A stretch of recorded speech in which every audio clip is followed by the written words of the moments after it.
Достар, сәлем, каналыма тіркеліп лайк баса кетіңіздер. Бүгін өте қызықты ақпаратпен бөлісетін боламын.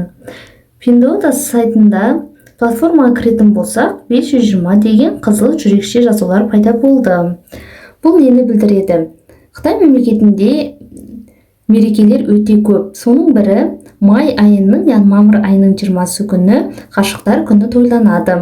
Яғни біздіңше ол Валентин мерекесі. Соған орай Қытай продавецтері жалпы Pinduoduo платформасы акция жариялап жатыр.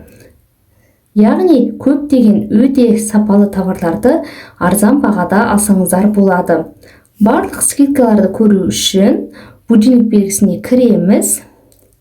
Қарасақ, төбесінде 520 белгісі тұр. Астында жүрекшемен белгіленген. Яғни бұл жерде өте сапалы товарлар жақсы скидкалармен сатылып жатыр дегенді білдіреді. Қазір бір товарды көрейік. Мына сүлгілер орамалды. Қарасақ, 520 деген белгісі бар.